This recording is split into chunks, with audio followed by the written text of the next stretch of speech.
Chapitre 13. L'architecture. 30 septembre 1963. Les Beaux-Arts.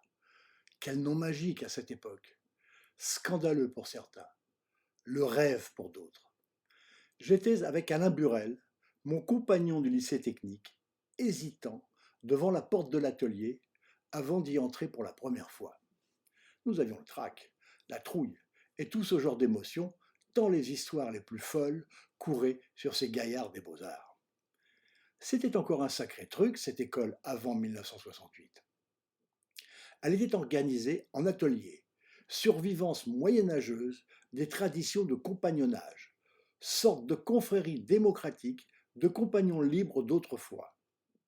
Pas de salle de classe, de professeurs, d'horaires de cours, mais un patron. Et quel patron? Otello Zavaroni. La règle était oui patron ou bien patron. Jamais mais patron. Quant à dire non, n'y pensons même pas. Le mandarinat dans toute sa splendeur, avec un enseignement particulièrement obscur, complété par celui des anciens de l'atelier. On n'était pas ancien par droit d'ancienneté, mais par élection des autres anciens. Si on n'était pas ancien, on était donc nouveau, avec haut accent circonflexe. Quelle que soit la durée de notre présence, qui pouvait être de plusieurs années. Les études d'architecte étaient particulièrement longues, de 6 ans, minimum rarement possible, à 10 et jusqu'à 15 ans. On a même vu le père et le fils étudiant ensemble dans le même atelier. Mais attention, ce père travaillait comme architecte. Il ne réussissait simplement pas à obtenir le diplôme. Quand on sait que les règlements internes des ateliers commençaient ainsi. Le nouveau est taillable et corvéable à merci. Le nouveau ne parle qu'à son tour. Son tour ne vient jamais. Ce n'était pas tous les jours facile d'être nouveau chez Zava. Ceci étant, la règle était la même pour les apprentis, chez les artisans, maîtres ébénistes, maîtres charpentiers ou autres corporations depuis la nuit des temps. Mais dans ce règlement, il était dit aussi que l'atelier était comme une famille. Et de ce fait, il y avait un lien profond entre tous ces garçons, tous âges confondus et mélangés dans l'atelier, et les quelques filles égarées parmi nous. Il y avait très peu de filles à vouloir être architectes, et même quelques ateliers refusaient carrément l'inscription des filles, objectant que la plupart, en fait, cherchaient beaucoup plus un mari que l'exercice de la profession. Comme la plupart des filles étaient de familles fortunées, elles n'avaient pas besoin de travailler en agence, contrairement à beaucoup de garçons, et avaient donc tout le temps de préparer les concours et de les gagner, leur prenant la place dans la vie active, suivant leur raisonnement. Il faut dire que la réalité du métier est particulièrement difficile, surtout dans la direction des chantiers, où les gens qui bâtissent n'ont pas la réputation d'être des enfants de cœur. Beaucoup de travail à l'atelier, pour nos projets, pour aider les anciens, pour saisir des bribes d'enseignement, mais à des horaires inhabituels au monde extérieur. On avait l'audace de s'amuser quand les braves gens, entre guillemets, travaillaient. Évidemment, ils ne pouvaient et ne voulaient pas savoir que pendant leur sommeil, nous travaillions parfois des nuits entières. L'inspiration vient plus particulièrement la nuit, c'est bien connu, sauf deux. Alors, ils nous remarquaient surtout dans les cafés de la rue Bonaparte ou de la rue de Seine, en quelque sorte annexes de l'atelier. J'en ai passé des heures et des heures dans ces lieux que je ne fréquente plus que très rarement. Les beaux-arts, c'était d'abord la fanfare pour la plupart des gens. En réalité, il n'y en avait pas une, mais de nombreuses fanfares, presque une par atelier, ce qui était prétexte chaque année à un concours de fanfares destiné à sélectionner les meilleurs pour le grand gala de l'école. J'ai fait partie d'une de ces fanfares, la fanfare Otello. J'avais commencé à jouer de la basse en cuivre. Comme nous ne connaissions pas grand-chose à la musique, on nous présentait sur un tableau les touches qu'il fallait appuyer, et si possible en jouant la note juste, pour faire l'accompagnement des vrais musiciens. Pom, pom, pom, pom. Cet instrument était trop volumineux. Il m'empêchait d'aller papillonner auprès de nos auditrices. C'est pourquoi je me suis mis au turle-siphon, sorte de pipeau sans trou avec un piston, connu aussi sous le nom pompeux de jazzoflûte. En poussant plus ou moins le piston, on pouvait jouer toutes les mélodies. Quant à dire que c'était mélodieux. Pour nos sorties, nous étions généralement coiffés d'un chapeau melon ou d'un gibus et vêtus d'un maillot rayé de marin avec un frac par-dessus. Nous jouions parfois dans des hôtels particuliers, très bon chic, bon genre, où le maître ou la maîtresse de maison voulait choquer ses invités, du genre général, académicien ou saint-cyrien en grand uniforme. Ce qui prouve que nous n'étions pas les seuls à aimer nous déguiser. Le début de la soirée était généralement tendu, tant notre réputation pour les plus folles excentricités et paillardises était grande. Puis, comme en fin de compte, nous nous comportions bien sagement, tous ces personnages se mettaient à danser gaiement, un peu déçus de n'avoir rien vu de spécial. Puis, vers la fin de la soirée, l'un d'entre nous annonçait que nous allions chanter une chanson. Tête de ces hauts personnages, partagés entre la curiosité et l'inquiétude. L'hymne des beaux-arts, redoublement d'inquiétude. Le pompier, consternation générale. En voici les paroles. Paradam, paradam, paradam, paradam, paradam, paradam, paradam, paradam, paradam, paradam, paradam, paradam, paradam, paradam, paradam. On dit quelquefois au village qu'un casque, ça sert à rien du tout, rien du tout, ça sert à donner du courage à ceux qui n'en ont pas du tout, pas du tout. De loin, ça prend des airs fantasques. Et chacun dit en les voyant, à ce qu'ils sont beaux avec leur casque, ça leur donne un petit air épatant, tant, un casque, une coiffure qui sied à la figure, un casque de pompier, ça fait presque guerrier, ça leur donne un air vainqueur qui sied pas mal à leur valeur sous ce casque luisant. Ils ont l'air épatant vraiment. Zim la boum la la l'air, zim la boum la la, zim la boum la l'air. Un pompier, c'est baisant sous ça. La l'air, la la la la la la la la la la la la la la la la. Ça se chantait généralement debout et le pantalon sur le bras. D'ailleurs, si nous ne montrions pas nos culs aux braves gens, ceux-ci étaient fort déçus. Sur l'origine de cette chanson, j'ai entendu plusieurs versions. Il paraîtrait qu'au XIXe siècle, l'école des beaux-arts aurait brûlé et que les pompiers seraient arrivés après l'extinction de l'incendie, ou que les élèves auraient aidé les pompiers à éteindre le feu. Cette chanson aurait été, en fait, l'hymne des pompiers, adopté par les beaux-arts à la suite de cet événement. Ma carrière de turlusiphoniste fut éphémère, comme beaucoup de grandes carrières, car je fus le seul de la fanfare à réussir le concours d'admission la première année. Et mes horaires devinrent différents de ceux de mes collègues musiciens. Heureusement, la relève fut assurée par Jean-Yves Terlin, qui nous arrivait de sa Vendée natale. Celui-ci fit parler de lui plusieurs années après, comme navigateur, en manquant de très peu gagner la course transatlantique en solitaire sur son Vendredi 13. Ce qui démontre une fois de plus le vieil adage, l'architecture mène à tout à condition de s'en sortir. Après que les meilleurs fanfares aient été sélectionnés, c'était le gala annuel de l'école. Gala très couru. Smoking et robe longue ou costume sur un thème imposé. Je me suis retrouvé vêtu de manière plus ou moins curieuse au fil des fêtes. Tantôt en mandarin chinois, tantôt en piou-piou de l'armée de 1870, tantôt en kilt écossais. J'ai eu beaucoup de succès auprès des dames, et pas seulement avec ce kilt et mes jambes à l'air. Ce premier gala, pour moi, fut grandiose. La fanfare Othello était la plus nombreuse, et nous avions gagné le concours. Le thème de cette année était les voyages de Marco Polo. L'ouverture des festivités se fait par un défilé de mandarins, plus vrai que des vrais. Ce sont les membres de la Grande Masse.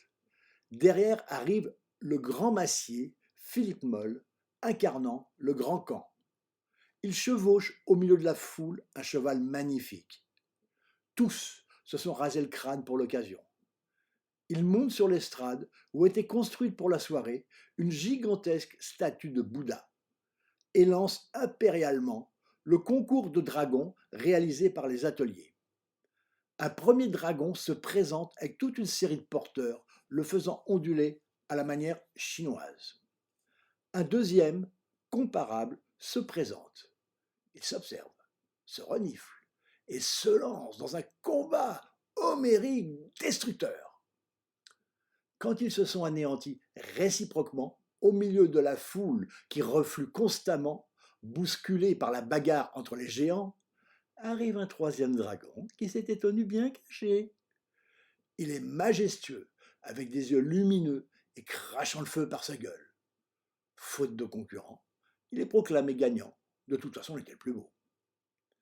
Dans la fête où je suis habillé en piou-piou de 1870, un de mes camarades, surnommé J-Cube, s'est costumé, entre guillemets, en caisse à munitions d'où sortent sa tête, ses bras, ses jambes. L'avantage, c'est que le couvercle s'ouvre sur le devant et l'intérieur est aménagé en barre.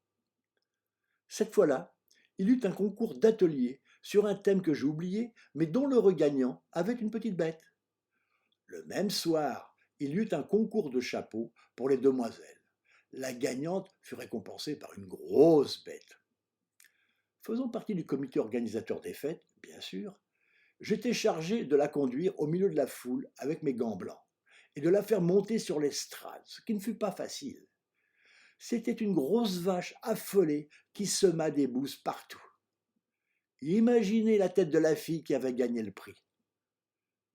Un autre gala eut pour thème les légendes du Rhin. Un dieu votant gigantesque était construit sur l'estrade où se produisaient les fanfares entre ses jambes. L'une d'elles, composée de nombreux musiciens, arrive parmi la foule en jouant un air profond de Wagner.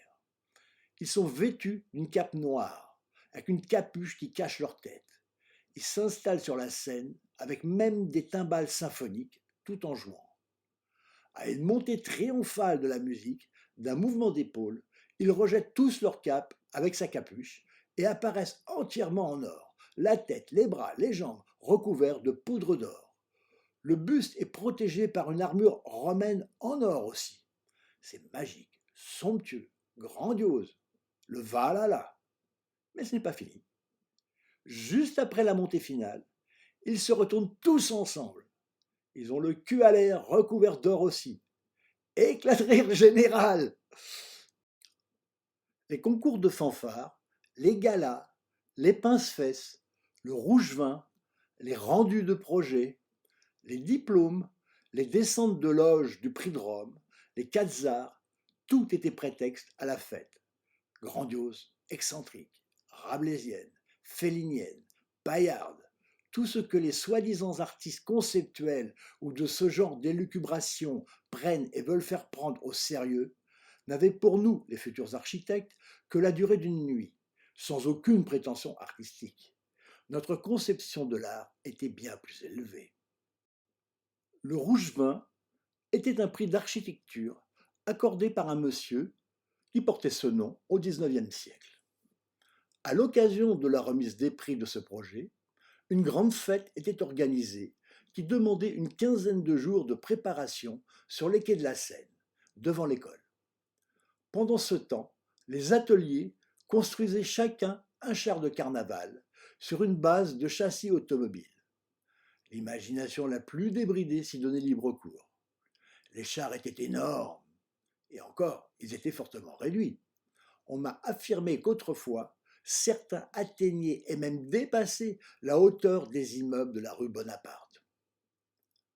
Malgré les interdictions de la préfecture de police, les sujets étaient généralement très provocants sexuellement. Entre parenthèses, dans une époque très coincée sur ce plan-là. Fin la parenthèse. On y trouvait d'énormes phallus, entre autres, avec toujours beaucoup d'humour. Pendant la construction des chars qui s'effectuait dans la joie et la bonne humeur, accompagnés de la musique des fanfares, il y avait toujours quelques-uns prêts à réaliser des farces grandioses. Une fois, on a vu quelques élèves aller installer des rouleaux de beefsteak devant le Louvre, espacés sur toute la façade, de l'autre côté de la Seine. Entre parenthèses, c'était de grands rouleaux de papier blanc de près de 2 mètres de haut, chute des tirages de journaux dont on se servait pour recouvrir les grandes planches posées sur des tréteaux nous servant de table de travail. C'était entre autres le travail des nouveaux de changer les feuilles usagées. Fin de la parenthèse. La vedette de police qui faisait des ronds sur l'eau pour surveiller ce qui se faisait, se doutant de quelque chose, s'était empressée de s'éloigner. Tous les rouleaux ont explosé en même temps, en dégageant un immense nuage de plâtre dont les tubes de carton étaient bourrés et de papier pulvérisé. Le Louvre avait disparu à la vue pendant plusieurs heures. C'est seulement un exemple des plaisanteries innombrables dont étaient capables les élèves de cette école. C'est le grand soir. La circulation est arrêtée rue Bonaparte et dans les rues avoisinantes. Les chars s'ébranlent en défilé vers la cour d'honneur de l'école, escortés par des porteurs de flambeaux. Les pétards sont interdits, mais ça ne nous arrête pas. On se croirait au milieu de la bataille de Verdun. L'atelier Zabaroni étant le plus important, les ateliers rivaux tentent d'enflammer notre char, constitué surtout de papier, par des jets de gros pétards. On arrive dans la grande cour, entouré de sculptures et bas-reliefs anciens, provenant de châteaux ou d'églises. Les chars se positionnent tout autour. La foule est immense. Le jury se déplace pour déterminer le plus beau char. À chaque arrêt, c'est une démonstration de feux d'artifice plus violents et impressionnants les uns que les autres. De temps en temps, un char prend feu, et les pompiers qui stationnent rue Bonaparte se font une joie d'arroser tout le monde de leurs lances à incendie sous prétexte d'éteindre le feu. Quand l'atelier gagnant est proclamé, ce qui n'a d'importance pour personne, les restes de chars s'ébranlent en défilé au milieu de la foule qui les pousse dans la rue des Beaux-Arts en face, puis à droite rue de Seine. Mon père est venu assister à la fête, mais comme il y avait trop de monde et de bruit à son goût, il est allé attendre au bout de la rue de Seine, étroite, sur le boulevard Saint-Germain. Il m'a raconté son expérience par la suite. C'était très impressionnant. Le boulevard était désert. La circulation automobile était arrêtée. Soudain, j'ai vu apparaître un quart de police et derrière une marée humaine hurlante et vociférante.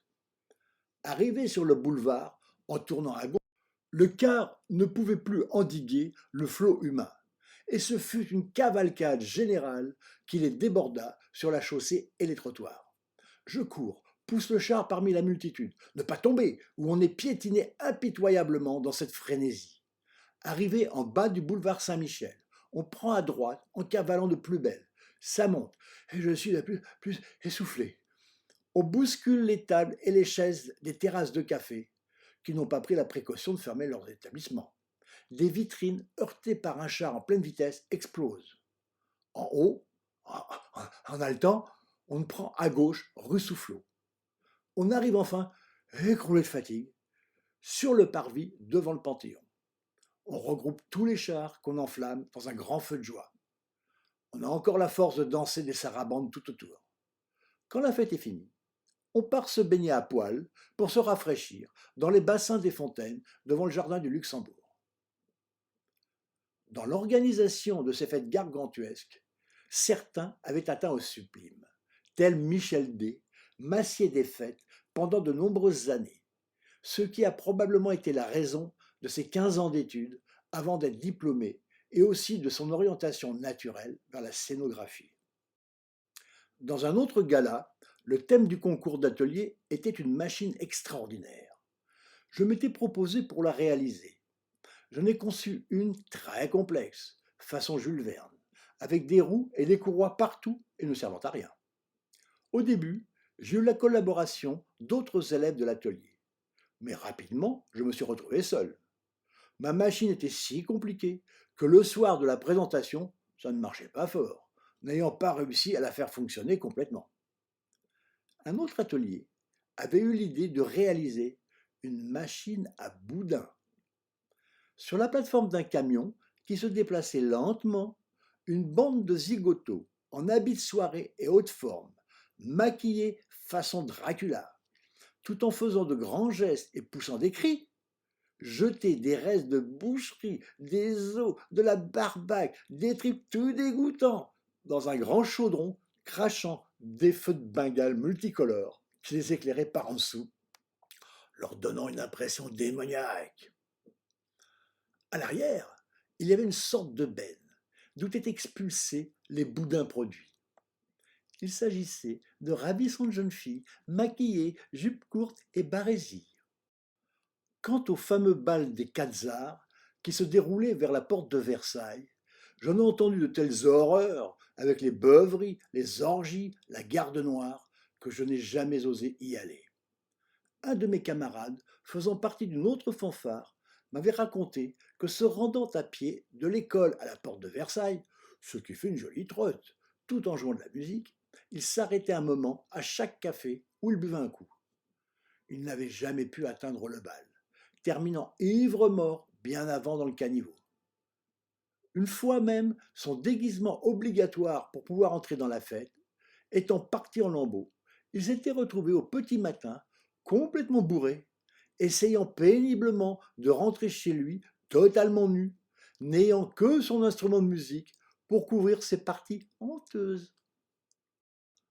La fête était dans tout, indissociablement, les projets et la vie, comme le prouvait Philippe Moll par son diplôme révolutionnaire en collaboration avec ses inséparables acolytes Michel Macary et Thierry Gruber. J'avais pu leur donner un petit coup de main. Ils bouleversaient les conceptions profondes de l'urbanisme par une sorte de fête, justement.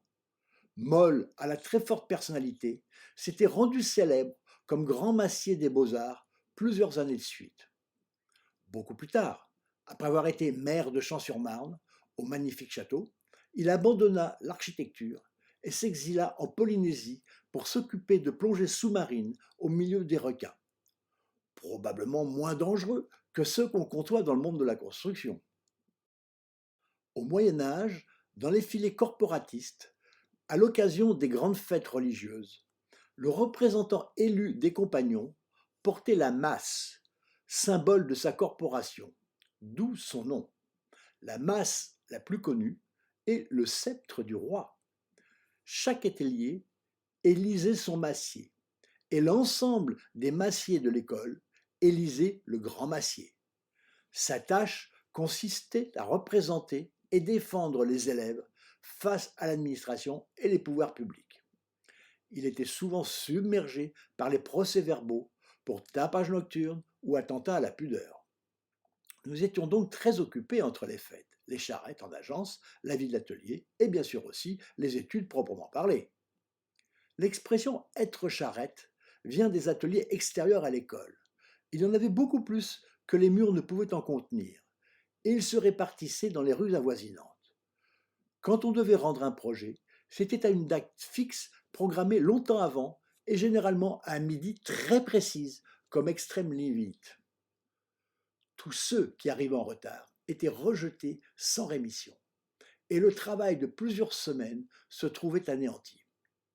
Les projets étaient réalisés sur de grands panneaux en contreplaqué recouverts de papier à dessin tendu. On les appelait les panés.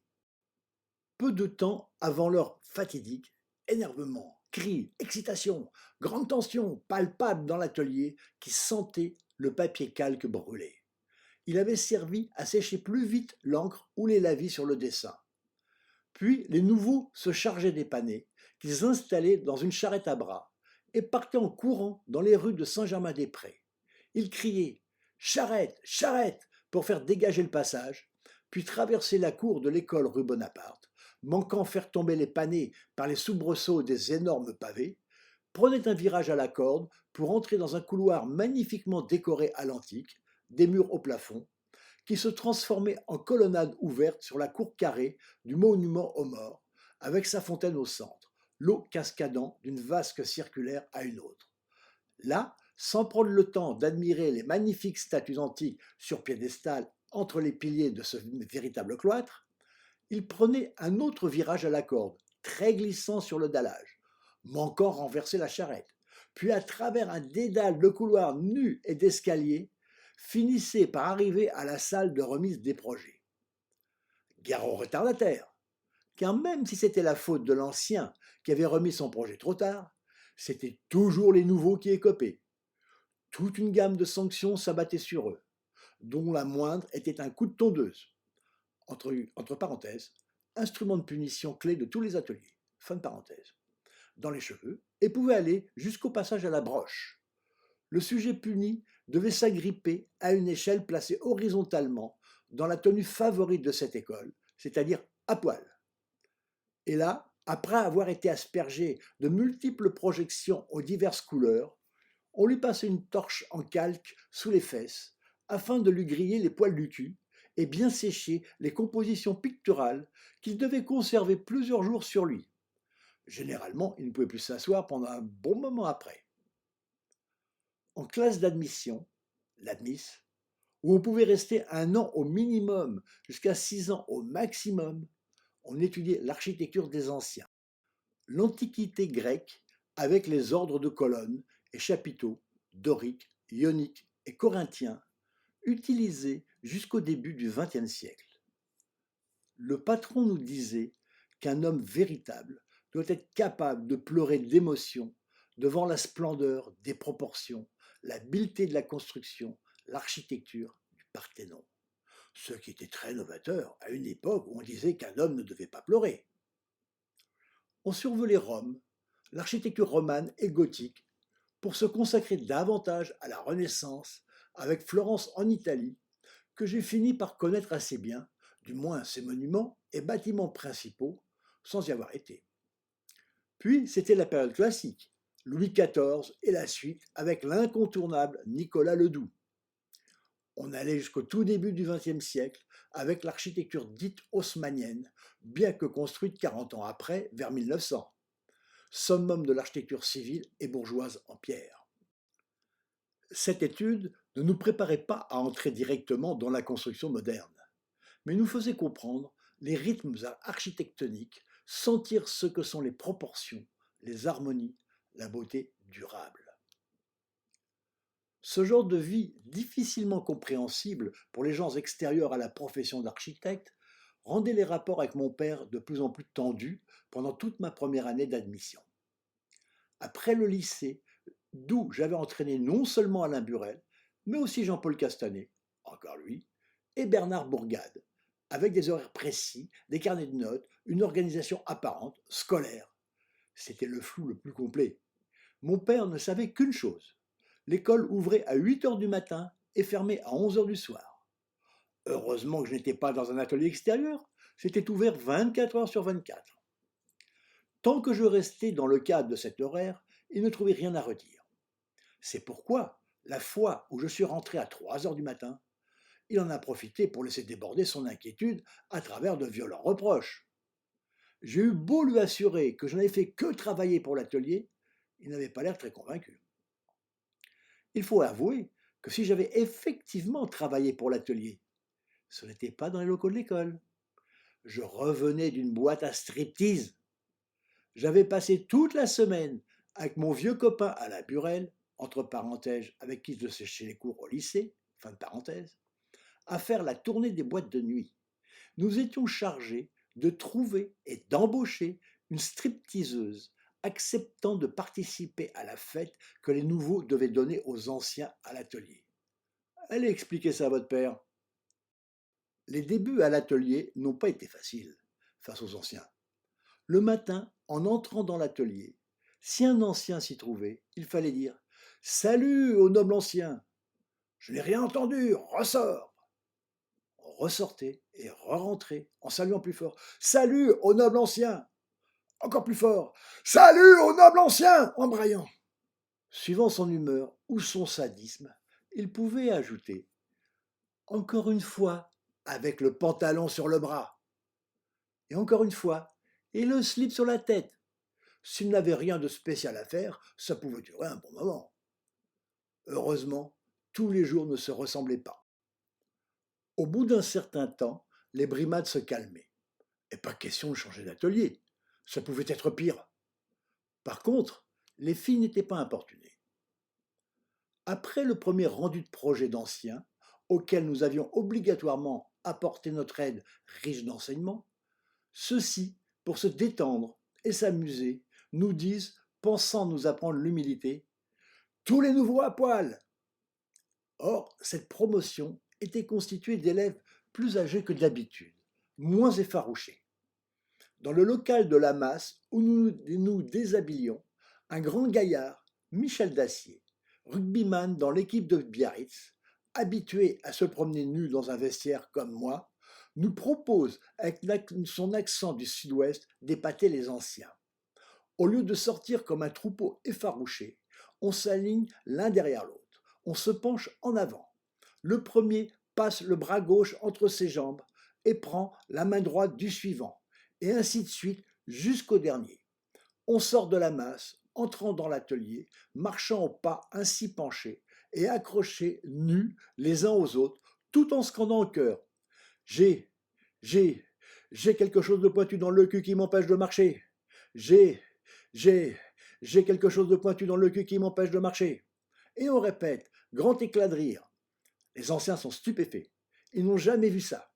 L'intégration était beaucoup plus facile et rapide grâce à cette sortie. De nombreuses années après, j'ai découvert que Escher avait réalisé des dessins représentant cette même chaîne d'hommes nus, courbés, marchant en étant liés les uns aux autres. Sauf que ces hommes étaient tous le même homme, des clones avant leur découverte. Face à l'incompréhension paternelle, je décide d'assumer ma liberté. En tant qu'étudiant en architecture, nous avions la possibilité de travailler dans des agences pendant nos études, ce qui nous permettait d'une part de gagner notre vie et d'autre part d'apprendre concrètement la réalité de la profession. Seulement, les anciens nous recommandaient de ne travailler qu'après le concours d'admission, car on risquait, pris par le travail en agence, de ne jamais réussir ce concours. Il fallait que je patiente et que je fasse tout mon possible pour le réussir au plus tôt. Il faut savoir qu'entrer aux Beaux-Arts en architecture n'était pas une petite affaire. Le fait d'être bachelier nous permettait seulement d'être admis en admission, justement. Nous étions déjà dans l'atelier, mais nos possibilités de devenir architectes étaient subordonnées à la réussite de ce concours qui avait lieu 1 ou 2 fois par an suivant les époques et les places disponibles. Nous ne pouvions nous présenter que 6 fois. Imaginez un peu ces garçons ou filles qui espéraient devenir architectes, leur amertume au bout de parfois 6 ans d'études, avec un veto absolu pour obtenir leur diplôme. Ils se retrouvaient sans rien. C'était un concours, pas un examen. Seuls les 100 ou 120 premiers étaient retenus sur 1000 à 1200 candidats, tous très préparés. Que d'émotions, que de tensions. Le concours ne se passait pas en une seule fois, mais en 4 épreuves successives, étalées sur à peu près un mois. Il fallait réussir la première, une épreuve d'architecture durant 12 heures pour pouvoir être présenté à la seconde, une épreuve de dessin d'art antique qui durait 8 heures. Après les résultats, on savait si on pouvait être présent à la 3e épreuve, les mathématiques. Puis, toujours après les résultats, l'épreuve la moins difficile, l'histoire de l'architecture. C'est seulement après avoir passé avec succès tous ces obstacles et à condition d'être dans le nombre requis qu'on était admis en seconde classe. Nous y passions alors plusieurs années, toujours mélangés dans l'atelier avec les nouveaux et les élèves des autres classes, jusqu'à ce que nous ayons obtenu toutes nos valeurs. Chaque projet réussi était récompensé par des mentions. Mention, première mention et même médaille, première médaille. S'il n'y avait rien, on disait qu'on avait fait un four. Chaque mention nous obtenait un certain nombre de valeurs, suivant l'importance du projet. Nous avions un certain nombre de valeurs à obtenir dans diverses disciplines pour passer en première classe, quel que soit le moment de l'année. En première, le processus était identique jusqu'à devenir diplômable. À ce moment, nous disposions d'environ 6 mois pour étudier, réaliser notre diplôme, puis le présenter à un jury d'architectes complété après 1968 par des sociologues et des ingénieurs. Il n'y a pas de livre enseignant l'architecture, car la connaissance plus ou moins grande de sciences, de techniques ou de technologies fait l'ingénieur, mais pas l'architecte. L'architecture est un sens difficilement explicable qu'on acquiert qu'au fil de nombreuses années d'études et de pratiques. Les patrons qui nous communiquaient cet enseignement s'apparentaient beaucoup plus à des maîtres, dans le sens spirituel du terme, qu'à des enseignements proprement dits. Ce qui a hélas complètement changé après 1968. Il y avait beaucoup d'insuffisances dans l'enseignement avant, mais il y avait aussi une profondeur qui a malheureusement disparu. Comme pour beaucoup de choses de la vie, c'est souvent longtemps après qu'on réalise l'importance d'un enseignement. C'est donc longtemps après l'avoir quitté que j'ai réalisé pleinement l'importance de ce que je dois à M. Zavaroni, mon premier patron. Il avait conçu et réalisé une des premières grandes tours de la région parisienne au carrefour Pleyel. Elle est toujours l'une des plus belles. Son enseignement était surtout axé sur l'humilité et sur la sensibilité. Je me souviens encore quand il nous parlait de son émotion face à la grandeur de l'architecture grecque ou égyptienne. Il me fallait donc réussir ce concours d'admission le plus rapidement possible si je voulais gagner ma liberté financière. Alors toute l'année, en plus des cours de l'école, j'allais dans une autre école de dessin appartenant à la ville de Paris, installée dans une école primaire, place des Vosges, tout près de la maison où vécut Victor Hugo. À cette époque, le quartier du Marais était encore un lieu de travail, sombre et décrépit, pas très gai. J'allais dessiner le soir des dessins de plâtres antiques. Le samedi après-midi, des croquis de nus d'après des modèles vivants. Il n'avait rien d'excitant à contempler une femme nue, tant on était absorbé et concentré sur la vitesse et la difficulté du dessin. Je décide de me présenter à la session de juin contre l'avis du patron qui souhaitait 2 ans de préparation. J'y allais surtout pour voir comment les choses se passaient et m'imprégner de l'atmosphère de l'épreuve que je n'espérais pas réussir cette fois-là. Mon objectif était la session de septembre. J'échoue aux mathématiques que je n'ai jamais beaucoup aimées, à part certains aspects de la géométrie. Fort de cette expérience, je me suis rendu compte de mes points faibles et pendant l'été, je me suis mis au travail avec acharnement. Pendant cette première année aux Beaux-Arts, j'étais tellement absorbé par l'atelier, la fanfare, les cours de dessin et même les cours d'allemand que je continuais d'étudier le soir à la Sorbonne que mes aventures amoureuses ont été quasi inexistantes. Avant chaque épreuve, les vieux renards de l'école essayaient, en soudoyant plus ou moins les gardiens, de connaître à l'avance le sujet qui allait être proposé, ce qui permettait de l'étudier plus profondément et éventuellement d'être conseillé. À ce niveau de compétitivité, c'était un avantage qui pouvait être décisif. Ainsi, pour la session de septembre, je réussis à connaître le sujet de l'épreuve de dessin quelques jours avant. Je manquais défaillir d'inquiétude. C'était le sujet le plus difficile. Il s'agissait de dessiner un vase grec avec des anses sculptées, des personnages tournant tout autour et des tas de formes et de courbes. Un cauchemar.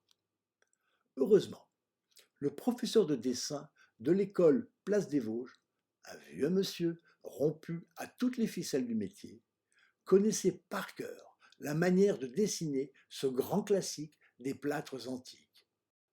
Augmentez là, diminuez ici, renforcez l'ombre à cet endroit, la diminuer à cet autre. Ouais, il fallait le faire quand même. Le jour de l'épreuve, de 8 heures d'affilée, très éprouvante, rien n'allait. Je n'étais pas en main. Le dessin, c'est un peu comme jouer d'un instrument de musique. Il faut que la main soit très exercée pour pouvoir s'exprimer librement. Ce jour-là, j'avais la main raide, bloquée, et le fusain trop dur. J'ai toujours détesté dessiner au fusain. Ou c'est trop mou, impossible d'obtenir des traits fins, ou c'est trop dur et ne marque pas suffisamment. Il faut forcer le trait. Résultat, on ne peut plus l'effacer. En circulant parmi les autres candidats, ce qu'on était autorisé à faire, à condition de ne pas sortir de la salle, je vais voir mon inséparable ami de ce temps-là, Jean-Noël Barras. Nous avions travaillé ensemble ce sujet, et bien que nous ne nous soyons pas consultés, Nous l'avions exprimé tous les deux de la même manière, les deux seuls, de l'ensemble des dessinateurs. La grande différence était que lui avait la main. Son dessin était très réussi, alors que par rapport à mes aptitudes, le mien n'était pas.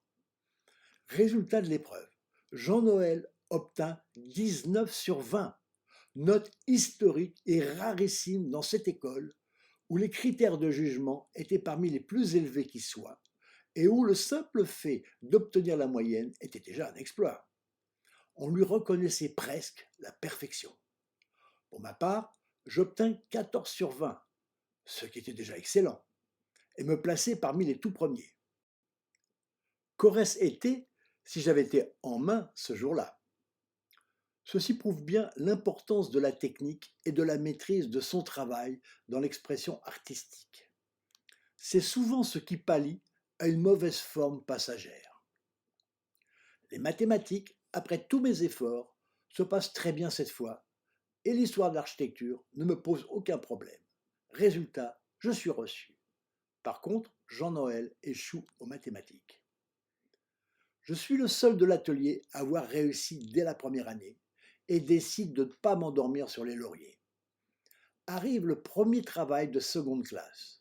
C'est une étude analytique d'une construction existante, ce qu'on appelait une analo.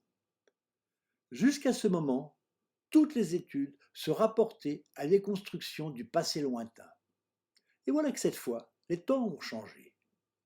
Le patron nous demande d'étudier des bâtiments contemporains à partir du début du XXe siècle. Un ancien, qui m'avait pris en sympathie, me conseille, et sans vraiment m'en rendre compte, je choisis le sujet qui pouvait le plus plaire au jury, la maison de Guadet construite par les frères Perret. Monsieur Guadet fut un grand nom de l'architecture du début du XXe siècle. Il enseigna aux Beaux-Arts et écrivit plusieurs traités d'architecture. Quant aux frères Perret, ils étaient entrepreneurs, mais quels entrepreneurs! Ils furent en fait de véritables architectes pionniers du béton, inspirateurs de Le Corbusier. Quand on voit cette maison sise près de la porte Saint-Cloud à Paris, on ne manque pas d'être surpris par son modernisme, très en avance sur la construction de cette époque. Elle fut bâtie en 1912. Ma formation en dessin industriel me préparait à ce genre d'études, et j'obtins la première des premières mentions. Puis, après une sélection annuelle, le prix Maréchal d'architecture pour 1965. Ce n'est pas avec le montant de ce prix que je me suis enrichi, car au fil des années et l'inflation aidant, ça ne représentait plus grand-chose. Et comme pour célébrer cette distinction, il fallait que j'offre un pot à l'atelier, nous étions environ 300 élèves. J'en fus de ma poche déjà bien plate. J'ai réussi le concours d'admission, je suis en seconde classe, ma soif de liberté par rapport au joug paternel me harcèle toujours et je me mets à la recherche d'une agence où je pourrais me rendre compte de ce que ça signifie gratter ou être nègre en architecture et commencer à gagner ma vie. Le mot nègre pour les architectes n'a rien de raciste, si ce n'est qu'il implique une idée d'exploitation par d'autres à la manière de l'esclavage d'autrefois. Évidemment, la comparaison est fortement exagérée et le sens du mot est beaucoup plus familier. C'est comme le nègre d'un écrivain connu. Quand l'ouvrage écrit par le nègre est terminé, l'écrivain célèbre n'a plus qu'à encaisser l'échec avec la gloire en prime. Mais c'est vrai dans tellement de domaines. La première agence d'architecture qui se présente, c'est celle qui était la plus proche de l'école. Sarah Bézol, architecte en chef des bâtiments nationaux attachés au Panthéon. Très impressionnant de travailler pour un monument national. Peut-être pour m'y préparer inconsciemment une place près des grands hommes de la France. Oh, mais ça devait être tout de même très inconsciemment. Le salaire proposé était lui aussi impressionnant.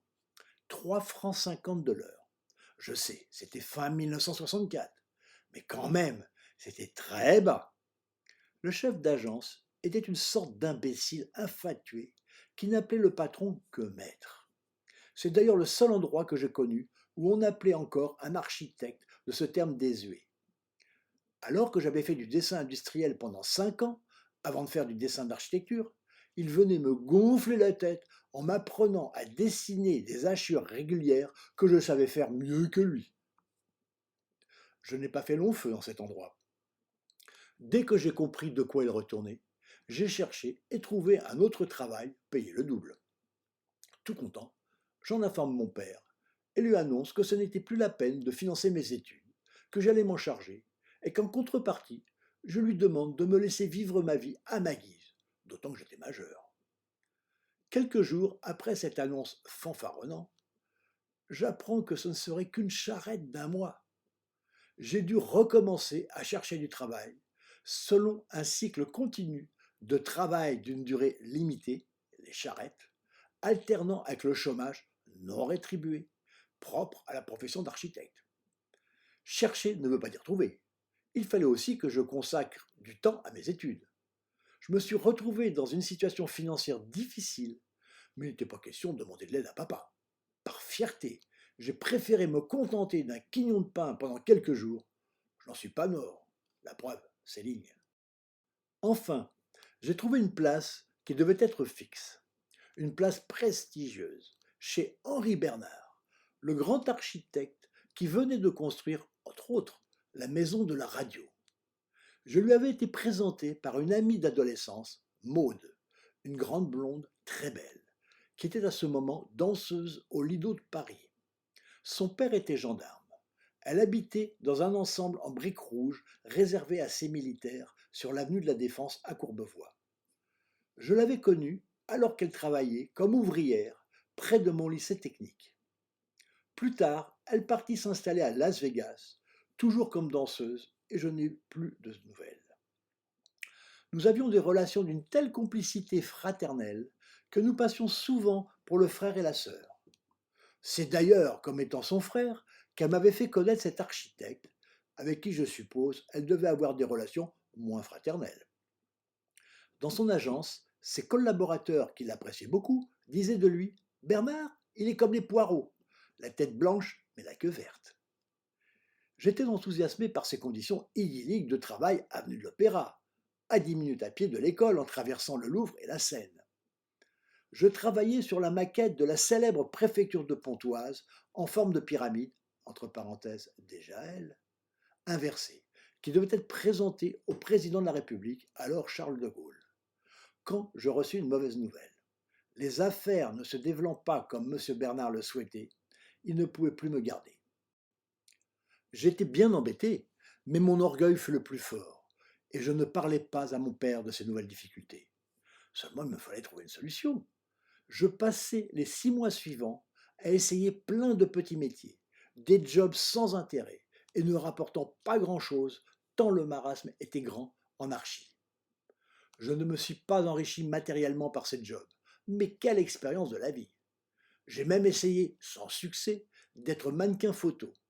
Ces 6 mois ont été très difficiles et ma nourriture souvent très restreinte. J'ai attendu d'avoir retrouvé un travail dans l'architecture pour parler à mon père de mes problèmes financiers. À ma grande surprise, il s'est montré très compréhensif, ce qui prouve qu'il ne faut pas juger trop rapidement ses parents. Mes conquêtes amoureuses, rares de cette époque, ne m'ont pas laissé de souvenirs impérissables. Cependant, j'avais rencontré Marie-Jo au cours d'allemand à la Sorbonne. Je m'étais amouraché d'elle, mais rien ne se passait d'autre qu'une camaraderie très romantique. Elle habitait dans une banlieue lointaine, dans l'est de la région parisienne, à l'opposé de Courbevoie. Pourtant, je n'hésitais pas à faire le déplacement pour la voir. Au fil du temps, elle me présenta un peintre avec qui elle s'était mise en ménage. Un chic type qui peignait des toiles très claires, très lumineuses, très ensoleillées. Je rongeais mon frein pendant ce temps. Un jour, ce fut la rupture entre eux, et je la rejoignis pour la consoler dans la chambre qu'elle avait louée, boulevard Suchet, dans le 16e arrondissement. La consolation alla jusqu'à coucher enfin avec elle. Oh, déception! Son vagin était tellement grand et ouvert que je ne sentais rien.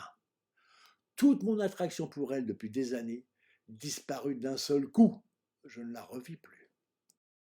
Mes études, parties en flèche, commençaient à traîner en longueur avec la nécessité de travailler en agence. Le mandarinat des enseignants faisait que les projets étaient récompensés plus en fonction du poids du patron dans le jury que par leur qualité propre. ce qui fait que de nombreux élèves n'étudiaient qu'en fonction des ronds de jambes à faire au patron. C'était à qui se précipiterait le briquet allumé à la main dès que celui-ci faisait mine de vouloir allumer une cigarette. De vrais courtisans. Dans les cas extrêmes, ce système du lèche-cul à outrance conduisait à des aberrations pouvant conditionner toute une vie. C'était le cas en particulier du célèbre prix de Rome. Pour avoir une chance sérieuse d'obtenir ce prix supposé récompenser les meilleurs architectes, il fallait se préparer pendant des années, non pas à l'étude de l'architecture, mais à l'esprit de ce concours. Esprit très loin de la réalité de la construction. Il fallait de plus être dans un atelier dont le patron était influent au jury, et il valait mieux être issu d'une bonne famille.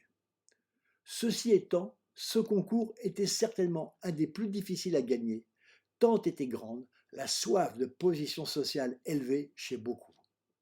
Pour les gagnants, en effet, plus de problème à vie, grâce aux commandes de l'État, qui leur étaient pratiquement réservées, au détriment des autres architectes.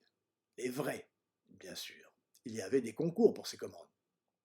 Mais indépendamment du coût très élevé de participation, la plupart étaient truqués. Entre parenthèses, je me demande pourquoi j'en parle au passé. Fin de parenthèse. Et le vainqueur connu à l'avance. Comme par hasard, très souvent, des premiers grands prix de Rome. À l'extrême rigueur, des seconds prix de Rome. Ainsi, on comprend mieux les raisons de la dégradation de la qualité architecturale en France. Heureusement, après mai 1968, le prix de Rome, bien que toujours existant, a complètement perdu son prestige et donc sa domination. Pour réussir le concours du prix de Rome, il y avait une série d'épreuves plus difficiles les unes que les autres.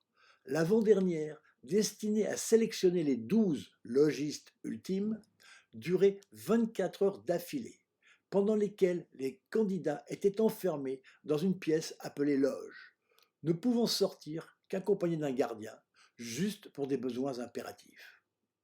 Quant à la dernière épreuve, les 12 logistes sélectionnés étaient enfermés pendant 36 jours dans le château de Fontainebleau pour remplir de leur savoir un immense panier grand comme un pan de mur.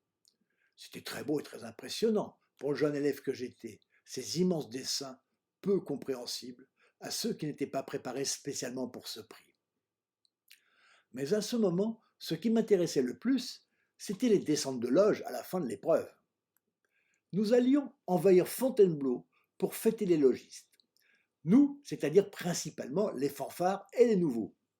Suivant le temps et l'inspiration, cela ne manquait pas de dégénérer en événements marquants dans la petite ville. Comme la fois où, sous l'influence de Bacchus, l'équipe des Beaux-Arts s'était transformée en faune poursuivant les braves dames dans le parc du château. Nues, bien sûr. Essayez d'imaginer tous ces satyres cachés derrière des arbres, surgissant à l'improviste en poussant des hurlements, puis poursuivis eux-mêmes ensuite par la maréchaussée, empêtrée dans son uniforme et ses godillots. Ça ne devait pas être triste à voir. Mis à part cet aspect folklorique du prix de Rome, je commençais à ressentir l'aspect social de l'architecture et me demander si je ne m'étais pas trompé de direction en choisissant ce métier. Il fallait quand même que je gagne ma vie. J'étais obsédé par ce que m'avait dit Michel Barrès, petit-fils de l'écrivain célèbre, un ancien de chez Zava, pour qui j'avais beaucoup d'estime. Entre parenthèses, c'est lui qui m'avait si judicieusement conseillé le sujet de cette analo pour laquelle j'avais obtenu le prix Maréchal et qui avait aussi reconstitué la fanfare Othello à mon arrivée dans l'atelier. Fin de la parenthèse. Ton père est-il architecte? Promoteur? Entrepreneur? Banquier? Riche? As-tu des relations personnelles? J'avais répondu non à toutes ces questions. Et il avait ajouté, sans aucun cynisme, mais seulement le sens des réalités. Mais qu'est-ce que tu fous là? Sur le moment, j'avais pensé à une boutade, ou une tentative de faire fuir une éventuelle concurrence. Mais au fil des mois et des années, j'ai dû me rendre à l'évidence que j'avais bien peu de chance d'être autre chose qu'un salarié, ne prenant pas de décision et surtout ne créant pas. C'est-à-dire tout sauf un véritable architecte. L'argent va à l'argent, c'est bien connu. J'ai donc essayé de trouver autre chose.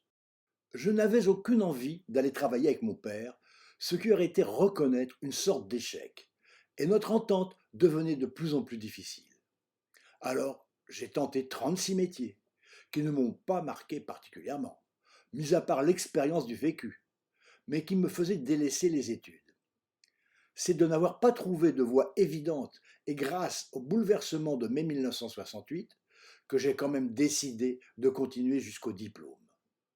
En attendant de trouver autre chose, je poursuivais ces études.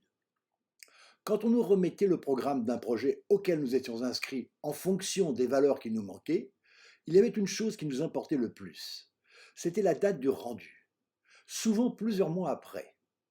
On lisait le programme du projet à étudier, puis on s'empressait de le ranger dans un tiroir pour vaquer à nos autres occupations. Une ou deux semaines avant la date fatidique, on allait à l'atelier, regarder un peu ce que les autres avaient pondu. Puis on s'y mettait. Et la date s'approchant, la fièvre gagnait l'atelier tout entier. Les derniers jours, ce n'était qu'appel pour le service d'un nouveau. Odeur de calque brûlé pour sécher les couleurs passées sur le projet. Entre parenthèses, les sèche-cheveux n'étaient pas encore entrés dans les mœurs. Fin de la parenthèse. Et une précipitation d'abeilles dans une ruche. Suivant le retard qu'on avait pris, on était obligé d'y passer une ou plusieurs nuits d'affilée. C'est fou comme l'inspiration était puissante dans ces instants de surexcitation où toute décision devait être prise très rapidement si on ne voulait pas terminer trop tard. L'heure approchait. Généralement, c'était le vendredi à midi qu'on devait remettre les projets, au plus tard. À midi et une minute, les portes étaient fermées. Et ces projets qui nous avaient coûté tant d'efforts pouvaient être jetés à la poubelle si on avait le moindre retard. Dans ce cas, il ne restait plus qu'à essayer de soudoyer les gardiens. Heureusement facilement soudoyables. Sauf quand leur redoutable chef était présent, alors. Après une détente en fanfare, on attendait fébrilement pendant quelques jours les résultats.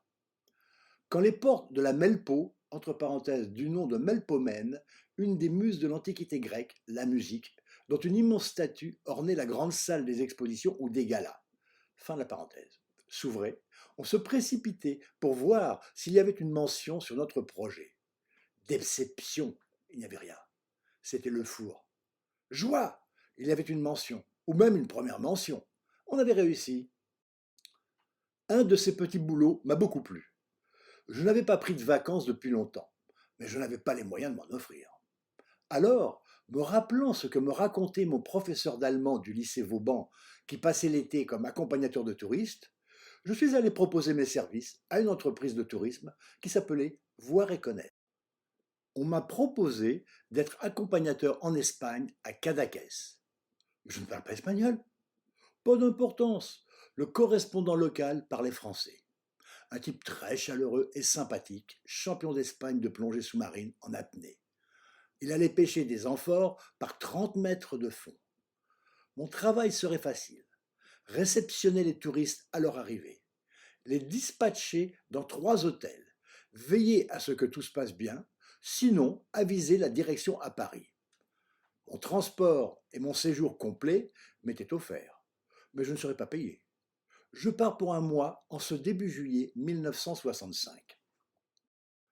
Cadaqués, sur la Costa Brava, en pleine Catalogne, était un endroit merveilleux, extraordinaire. Un village de pêcheurs tout au bout d'une route de montagne très sinueuse, en dehors des grands axes, ce qui a contribué à le protéger. Il était situé au fond d'une crique encaissée entre des montagnes, elle-même découpée comme une dentelle en plus petites criques et recoins parsemés d'îlots rocheux.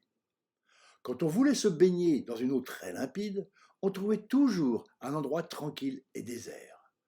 Tout à côté, à 1 ou 2 kilomètres, il y avait Port-Ligat, une minuscule mer intérieure, avec d'un côté un assemblage de plusieurs maisons blanches de pêcheurs. C'était la résidence de Salvador Dali. De chez lui, on avait une vue magnifique qu'il a représentée dans de nombreuses toiles. De temps en temps, on le voyait déambuler majestueusement dans les ruelles de Cadaqués ou assis à une terrasse. Il était toujours en compagnie de sa femme, Gala, et d'un jeune éphèbe très beau, très bronzé, ressemblant à Dali jeune.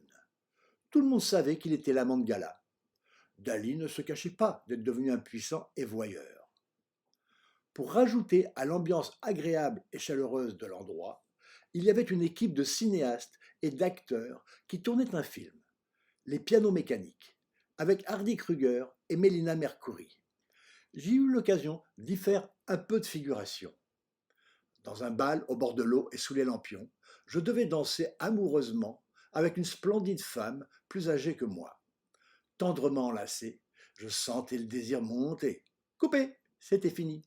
Elle repartit de son côté et je me retrouvais frustré, pas encore habitué aux coutumes du cinéma. Je n'avais qu'à me promener, me baigner, me faire bronzer et draguer les filles.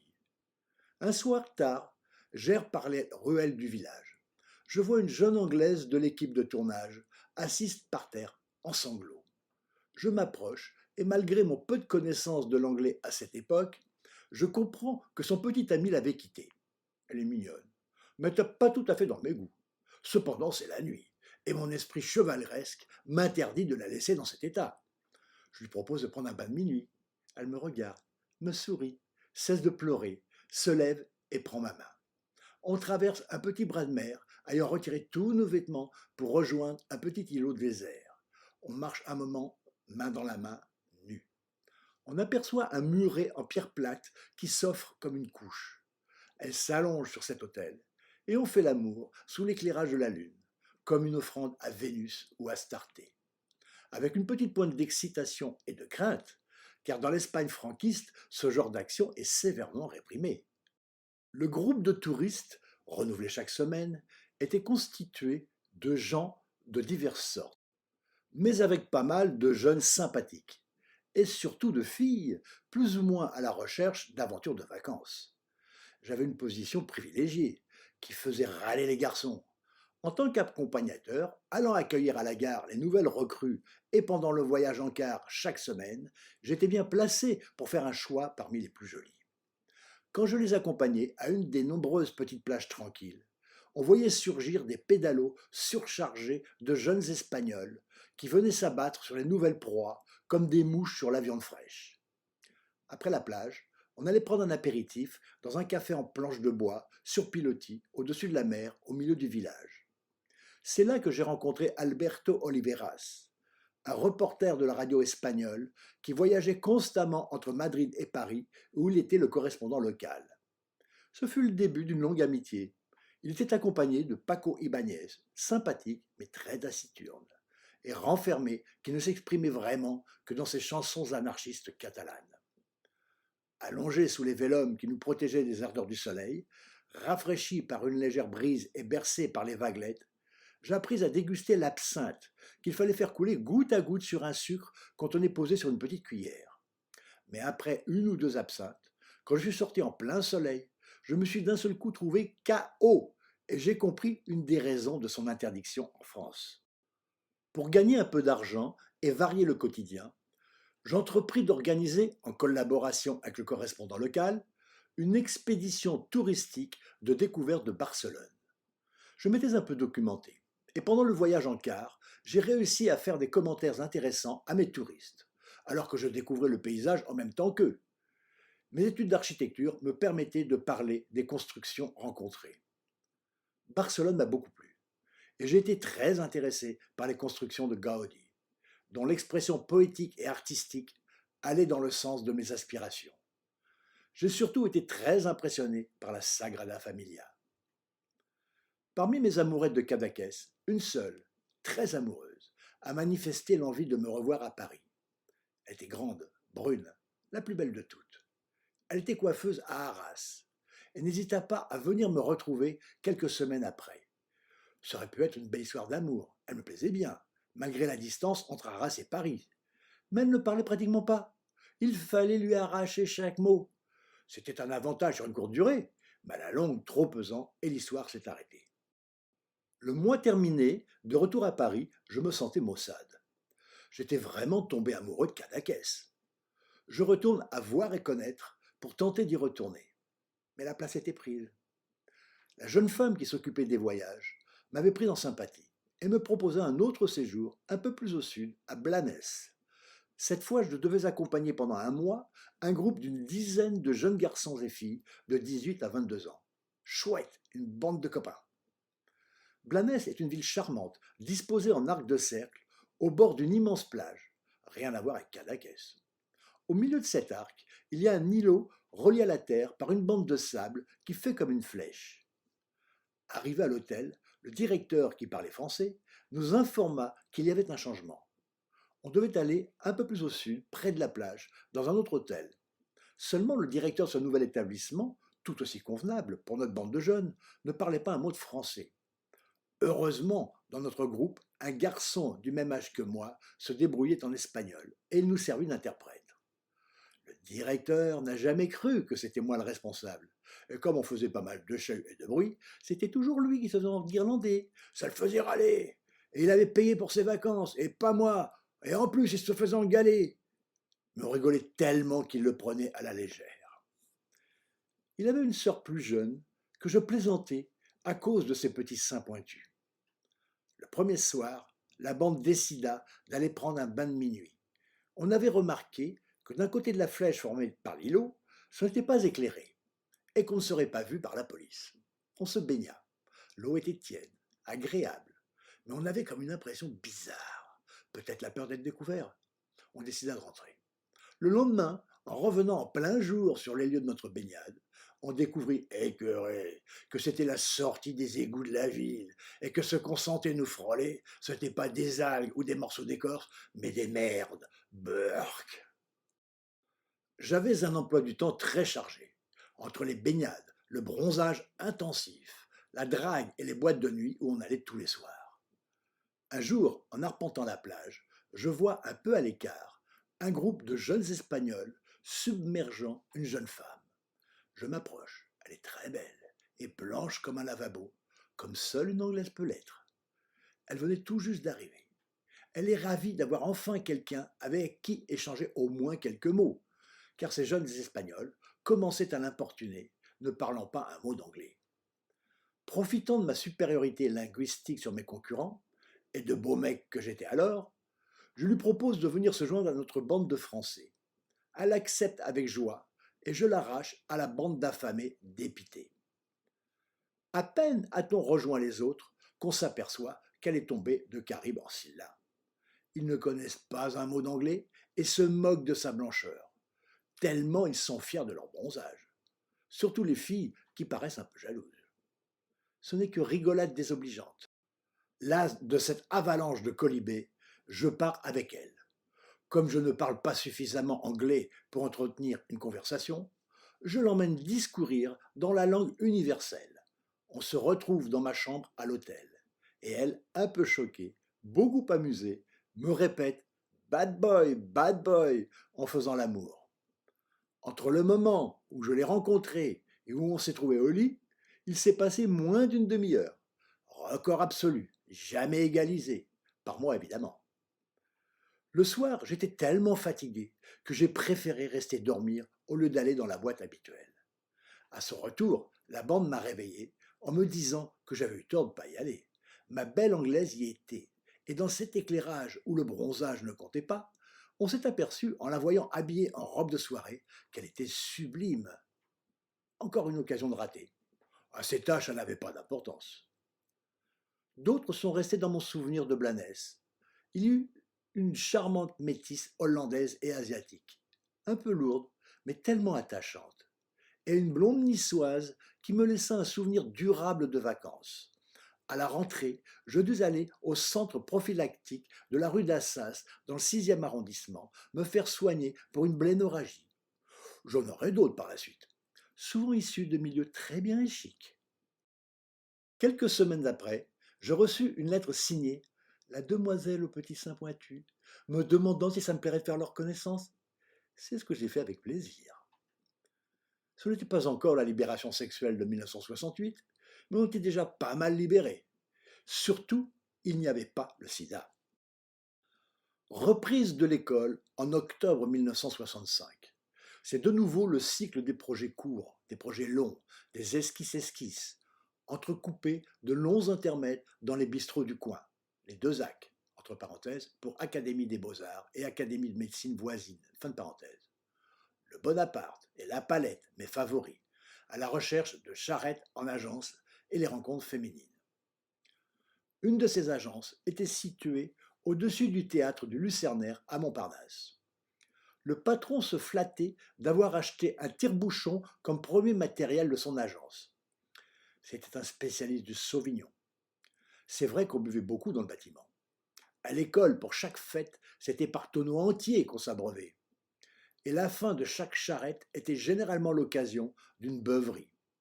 Justement, à la fin d'une de ces charrettes, pour le rendu d'un projet où j'avais bu plus que de raison, il m'était venu l'idée idiote de balancer à la volée l'eau chargée d'encre qui avait servi à diluer mes pinceaux. Ça faisait de beaux gestes sur les murs de l'atelier, déjà recouverts de nombreuses projections anciennes, et de pensées plus intelligentes les unes que les autres. Malheureusement, une partie de cette eau était tombée sur le pull élégant d'un nouveau de l'année, qui n'avait pas compris qu'il fallait faire attention à sa tenue vestimentaire en venant à l'atelier, car ce genre d'incident était fréquent. Il l'avait très mal pris. Je n'avais pas le statut d'ancien, et ne pouvais arguer d'aucune autorité, même étant en seconde, et lui en admission. Il a exigé que je lui rembourse les frais de teinturerie que cela lui avait occasionnés. D'une part, je ne voulais pas, car ce genre d'incident était habituel dans l'atelier. D'autre part, je ne pouvais pas financièrement. Quelques jours après, il me coince dans l'escalier et veut me casser la gueule. Dans sa façon de se mettre en garde, j'ai tout de suite vu qu'il avait pratiqué la boxe. Oh, c'est sérieux.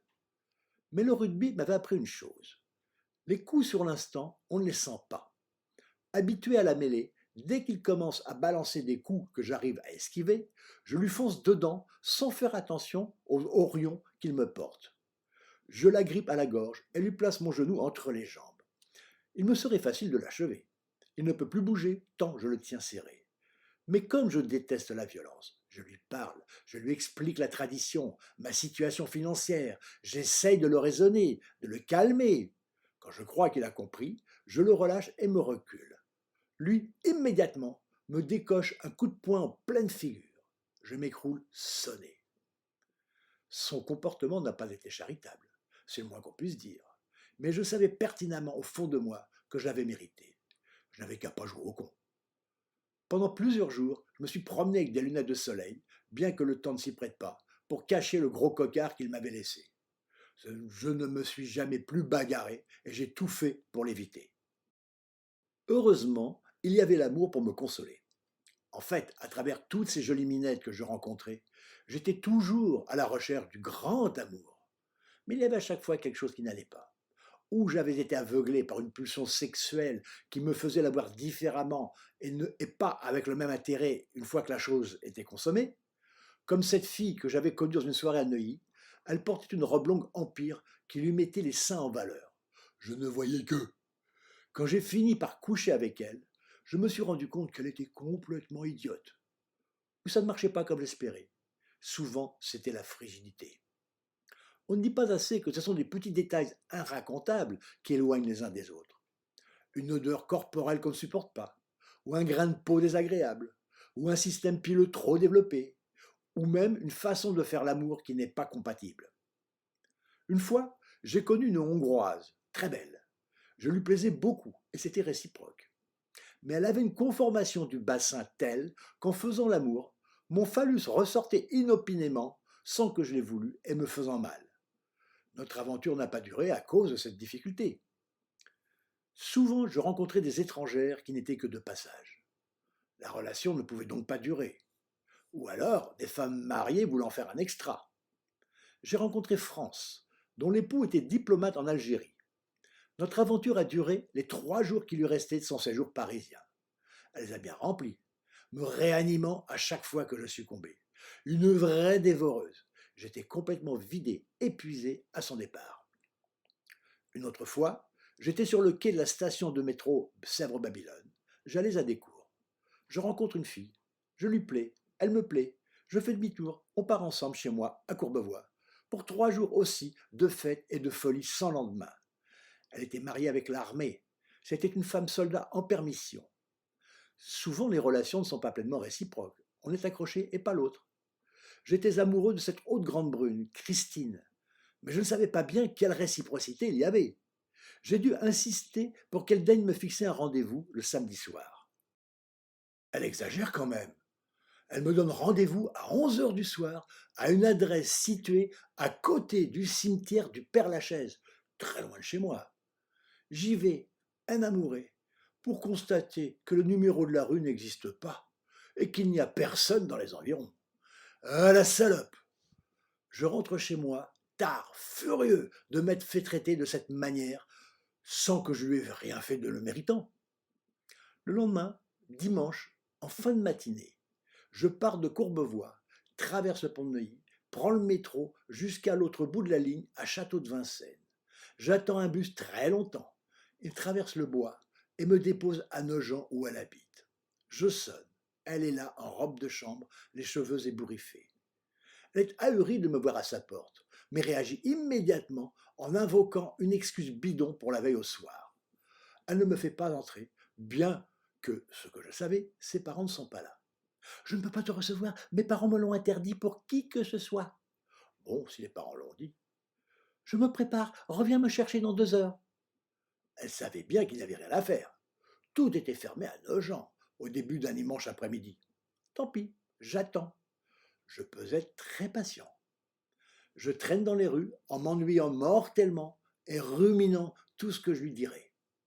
L'heure arrive. Je ressonne chez elle. Personne.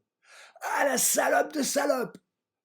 Je rentre chez moi furibard, avec des idées de meurtre plein la tête. Le lendemain, lundi après-midi, je me rends boulevard Malesherbes, au métro Saint-Augustin, à la sortie de son travail. Elle travaillait comme assistante dans un laboratoire. Elle me voit l'attendre tout sourire et elle me sort un beau gros mensonge pour le lapin d'hier. Elle voit que je tiens un journal enroulé à la main. Je lui dis « Regarde, j'ai quelque chose pour toi. » J'ouvre le rouleau.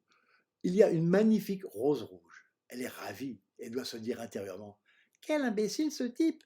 Elle me remercie. « J'ai quelque chose d'autre pour toi. »« Ah oui » dit-elle, l'air heureuse. Je lui envoie alors de tout mon cœur une belle et bonne claque, bien sonore, sur la joue, au milieu des passants, et je m'en vais. Quelques jours après, je reçois une lettre de sa part. Elle s'excuse pour sa conduite et a apprécié que je lui résiste. Elle voudrait me revoir et continuer entre nous. Mais pour moi, c'est terminé. Je n'ai même plus voulu dire son nom. C'est la seule fois de ma vie où j'ai frappé une femme. Il me semble qu'elle avait bien mérité. Le 27 juin 1966, j'ai rendez-vous à 17 heures chez le dentiste du centre étudiant boulevard Saint-Michel. On a découvert que la dernière dent de lait, une canine à droite, doit partir et que la remplaçante ne peut pas sortir. Elle reste incluse dans le palais. Le stomatologue me fait une piqûre pour insensibiliser la zone et après avoir fait une incision, il entreprend l'extraction. Rien à faire, elle ne veut pas venir. L'intervention s'éternise. Il réussit tout juste à casser des petits bouts. Je commence à avoir très mal. Il me refait une piqûre et continue à casser les petits bouts. Ah la vache, elle ne veut rien savoir. Il s'énerve, menace de m'envoyer à l'hôpital devant mes réactions de souffrance que j'ai de plus en plus de mal à contrôler. Une séance de torture terrible. Les piqûres contre la douleur ne me font plus rien. Je ressors 1 heure et demie plus tard, épuisé et complètement groggy. Après avoir avalé un verre de rhum dans le premier bistrot pour me remonter un peu, je vais immédiatement commencer un travail de nuit dans le cabinet d'architecte responsable du Palais du Luxembourg, fief du Sénat. J'y suis resté plusieurs semaines, mais le premier soir, je n'étais pas très brillant. Parmi les disciplines qu'on nous enseignait, les matériaux, la physique-chimie, la perspective, l'acoustique, il y en avait une dont j'avais beaucoup manqué les cours, la géométrie descriptive. C'est une branche de la géométrie dans l'espace qui a été développée pour les tailleurs de pierre afin qu'ils puissent façonner avec exactitude la pierre devant s'insérer dans un linteau, par exemple. C'est une discipline assez difficile.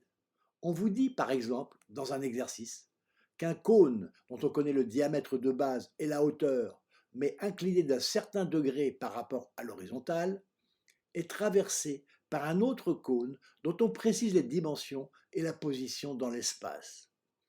Il faut déterminer la forme du volume résultant de leur intersection. Après, on précise qu'il est éclairé par le soleil à une certaine hauteur, ou pire, par un flambeau à une certaine distance et un certain angle. Il faut déterminer son nombre propre et son nombre porté sur le mur situé à une distance précise. Pas facile.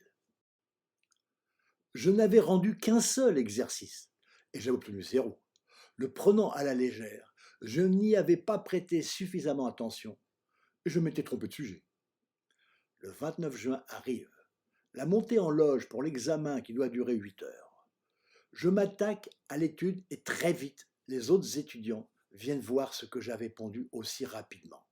En fait, intuitivement, j'étais très fort pour trouver les formes d'intersection, grâce à l'école de la SNECMA et l'étude du traçage en chaudronnerie. Le traçage est une branche dérivée de la géométrie dans l'espace, ou descriptive, adaptée à la tôle ou les métaux en feuilles. Je connaissais donc très bien l'utilisation pratique de cette discipline. Par contre, je ne connaissais pas les points théoriques qui ne m'intéressaient pas. Malgré ce manque, j'obtins une bonne note et réussis cette valeur. Arrivent les vacances. Pour les financer, j'avais pensé utiliser mes talents de dessinateur. J'avais eu une idée que j'allais expérimenter un week-end en Normandie. J'avais remarqué une belle maison et surtout vérifié que les habitants étaient là.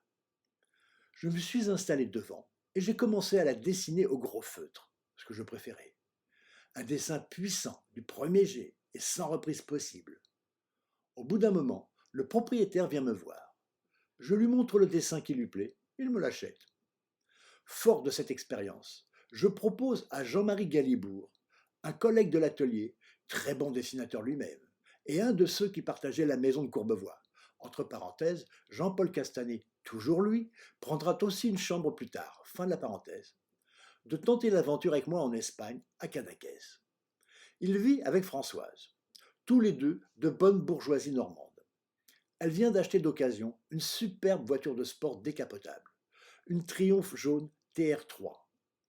Il n'y a que 2 véritables places dans la voiture, les places arrière ne pouvant servir que décapotées et sur de courtes distances tant on y est serré. Elle décide de rester à Paris et confie les clés à Jean-Marie. On a tout juste assez d'argent pour payer l'essence et quelques sandwichs. Il faut qu'on vende des dessins. 27 juillet 1967. Nous voilà partis. L'aventure commence. Après un long voyage sans histoire, un peu fourbu, ce genre de voiture n'étant pas réputé pour le confort, on arrive sans encombre à Cadaqués. En tant que passager, c'était très impressionnant, tous ces virages pris à toute allure sur les routes sinueuses des contreforts pyrénéens. Première déconvenue, il n'y a pas de maison individuelle qu'on puisse dessiner. On ne va quand même pas proposer nos gribouillis à Salvador Dali. Ce ne sont qu'hôtels ou maisons collectives. Épuisé, on remonte la route et on s'arrête sur un petit chemin de terre dominant le village. La vue plongeante et ces montagnes tout autour, c'est superbe. On va dormir sous les étoiles qui fourmillent. On n'a aucun matériel, sauf une couverture chacun. On s'enroule dedans. Bonne nuit. On s'endort couché directement sur la pierraille du chemin. Le lendemain, on part pour Blanes. Magnifique promenade par Figueras et les bords de mer fleuris. Deuxième déconvenue. Les riches maisons individuelles sont invisibles de la rue, cachées par de hauts murs ou de la végétation épaisse. Qu'à cela ne tienne, on réalise des dessins du paysage environnant et on les propose en passant, étalés sur le trottoir. Évidemment, la TR3 arrêtée à côté ne fait pas franchement pauvres artistes. La pêche n'est pas terrible, mais on en vend quelques-uns quand même. Le soir venu, on trouve un emplacement dans une prairie verdoyante et on dort sur de la terre battue, nettement plus agréable que la veille. Le lendemain, on essaye sur le sable de la plage. Mais en outre que c'est interdit et qu'on s'expose aux foudres de la Guardia civile, c'est très inconfortable. L'humidité ressort pendant la nuit et le sable forme des bosses dans les mouvements du sommeil qui provoquent des courbatures. On rencontre 2 beatniks qui nous indiquent un lieu où eux-mêmes vont dormir. C'est une sorte de moulin abandonné dans lequel il y a de la paille à foison. Au moins on a un toit sur la tête, même si ce n'est pas très confortable. Les quelques jours qui suivent, ils nous tiennent compagnie et nous aident à vendre quelques dessins de plus. Ce sont de charmants garçons qui sont ravis de se promener à l'arrière de la TR3 décapotée en plein soleil. On chante tous à tue-tête le morceau à succès du moment. Shabadabada, shabadabada, shabadabada, la la la la la la la la la la la la la la la du film de Claude Lelouch qui a un immense succès, Un homme et une femme. La vente des dessins n'ayant pas eu les résultats escomptés, on décide de rentrer à Paris. Par contre, je désire faire un détour par Bordeaux. On se sépare. Jean-Marie rentre directement avec la voiture. Moi, je fais du stop. Je suis pris en charge par un Suédois très sympathique qui parle très bien français. Il remonte dans son pays où il est un agriculteur moderne. Les machines lui permettent de réaliser son travail seul et lui laissent beaucoup de loisirs qu'il aime passer en Espagne. Il avait prévu de remonter par Lyon, mais comme ma compagnie lui plaît, il accepte volontiers de se détourner et de me transporter jusqu'à Bordeaux. Arrivé à destination, je me rends dans la banlieue, à Bègle, voir la famille Lassègue. Ce sont la sœur et le beau-frère avec leurs enfants de Catherine, la compagne de mon père. Des gens charmants de la bonne bourgeoisie bordelaise. André a créé une importante boulangerie industrielle qui distribue un pain de très bonne qualité dans tous les environs. Un jour, un de ses livreurs étant malade, il le remplace au pied levé, énervé par ce contretemps dans son emploi du temps. Arrêté pour une infraction à un carrefour, quand le gendarme s'approche, il lui lance « T'as des jambes? Eh bien cours, mon salaud !» et il démarre en trombe. L'affaire ne pouvait pas en rester là. Un peu plus tard, il reçoit un coup de téléphone du préfet ou du sous-préfet. Monsieur Lassègue, un de vos employés a eu un comportement inadmissible aujourd'hui. Ah oui? À quelle heure? Où ça? Je vois qui c'est. Je vais faire le nécessaire et le renvoyer. Personne n'était dupe. Il était trop connu. Mais les apparences étaient sauves. Il n'y a pas eu d'autre suite. Ça sert d'être une autorité locale. Ils n'étaient pas à Bègle, mais dans leur maison de week-end au bassin d'Arcachon. Stop. J'arrive à Petit Piquet. C'est magnifique, toutes ces jolies villas sous les pins. Ils me font un accueil chaleureux. Je passe quelques jours très agréables en continuant à dessiner des maisons, nombreuses, facilement accessibles, et vendre des dessins. Mon idée était donc bonne, mais je n'ai pas été au bon endroit. Si mon vieux fond de timidité ne m'avait pas bloqué, j'aurais pu vendre beaucoup plus de portraits de maison. De retour à Paris, je reprends le cycle des cours, les projets, les esquisses, les montées en loge et les charrettes dans les agences. La plus courte a duré 24 heures, mais t'as filé. J'étais venu me présenter à 11 heures du matin sans savoir à quoi je m'exposais. J'en suis sorti assommé de fatigue à 11 heures le lendemain matin. J'ai aussi travaillé pour un architecte qui s'appelait Prudhomme. Je lui faisais des relevés de plans, généralement dans des immeubles anciens. Je les dessinais au net chez moi, suivant mes disponibilités, ce qui était pratique avec mes études, et les lui portais une fois terminés. Il était très sympathique, et j'ai collaboré occasionnellement de cette façon avec lui assez longtemps. Impasse du Puy à Courbevoie, j'avais des voisins âgés, un peu fantasques pour le quartier, qui hébergeaient une jeune femme hors du commun. Elle avait deux facettes. Si on la rencontrait en fin de matinée, pas apprêtée, c'était une jolie fille assez grande aux cheveux châtains. Mais après 4 heures, au moins, de préparation, elle apparaissait en rousse explosive, sublime déesse de la beauté, quand son fiancé venait la chercher dans sa voiture de sport. Il arrivait dans sa Triumph TR4 flambant neuve. C'était Jean-Marc Thibault, alors au fait de la gloire avec son complice Roger Pierre. Comme j'avais des relations de bon voisinage, j'ai été invité avec le couple qui l'hébergeait à venir au spectacle des deux humoristes. C'était désopilant. Après, ils ont eu la gentillesse de nous inviter à dîner. Tout le long du repas où trônait en majesté la belle rousse flamboyante, ils n'arrêtèrent pas leur facétie. Surtout Roger Pierre qui se comportait en éternel gamin farceur. Grâce à eux, j'ai été invité au concert de Jacques Brel à l'Olympia le 20 octobre 1966. Je crois que c'était celui de ses adieux. En tout cas, l'émotion était là. C'était le seul chanteur qui me donnait des frissons dans tout le corps quand je l'entendais chanter. Alors, présent sur scène. Des années après, J'ai connu une jeune femme avec qui j'ai eu une aventure passagère, qui avait été son infirmière particulière, et même très particulière. Elle m'a parlé de ses angoisses et de son alcoolisme. Brel était quelqu'un de très torturé intérieurement, à ce qu'elle m'a dit. Avec toutes mes activités scolaires et professionnelles, mes aventures amoureuses étaient dans le calme plat.